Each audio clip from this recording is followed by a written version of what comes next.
পেঁয়াজি কথাটা শুনলেই অনেকের জিভে জল আসে, আবার অনেকেই ভয় পেয়ে যায়।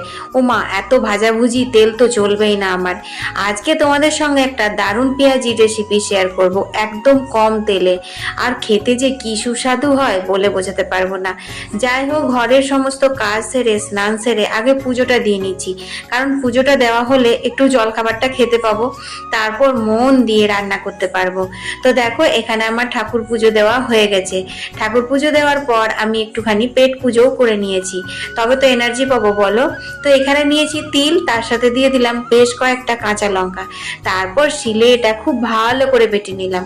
তারপর সেই তিল বাটার মধ্যে দিয়ে দিলাম নুন, আর এই যে ফাইন চপ করে রেখেছিলাম এই পেঁয়াজ কুচোনোগুলো দিয়ে দিলাম। তারপর সর্ষের তেল, দেখো একদম কম তেল দিয়েছি। তেল যতক্ষণে গরম হচ্ছে ততক্ষণ ভালো করে পেঁয়াজটা নুনটা মেখে নিলাম। তারপর কড়াইটা ঘুরিয়ে ঘুরিয়ে দিলাম তেলটাতে। তারপর দেখো এক এক করে বড়াগুলো ভেজে নিচ্ছি। বন্ধুরা, এই পেঁয়াজি যারা একবার গরম ভাতে খাবে তারা তো অন্যান্য পেঁয়াজি ভুলেই যাবে।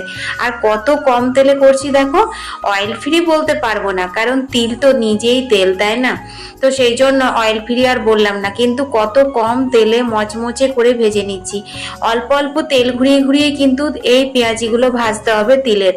বেশি তেলে কিন্তু ভুল করেও দিতে যেও না, তাহলে কিন্তু পেঁয়াজি আর একটাও উঠবে না, সব তেলের মধ্যে ছড়িয়ে ছিটিয়ে একাকার হয়ে যাবে। তো দেখো, কম আছে কম তেলে সুন্দর মচমচে করে ভেজে নিলাম তিল পেঁয়াজি।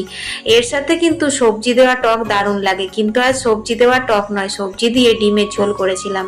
দুপুরে জমিয়ে খেলাম সবজি দিয়ে ডিমের ঝোল আর তিল পেঁয়াজি। তারপর খেয়ে দিয়ে একটু রেস্ট নিয়ে বেরিয়ে পড়লাম। কোথায় জানো? পুজোর বাজার করতে। আর পুজোর বাজার মানে মনটা একদম ফুরফুরে হয়ে যায়, তাতে মেঘ থাকুক আর বৃষ্টি থাকুক, তাই না? যাই হোক, আসানসোলে এসে এই দোকানে এক কাপ চা খাবো না সেটা তো হয়ই না। দারুণ চাটা বানায়।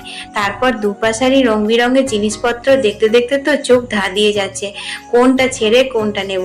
আচ্ছা, তোমাদের সবার পুজোর বাজার হয়েছে? আমার কিন্তু আজ থেকে শুরু হলো, এখন চলতেই থাকবে, তোমাদের সঙ্গেও শেয়ার করতে থাকবো। আজকের মিনি ব্লগটা কেমন লাগলো কমেন্টে জানিও।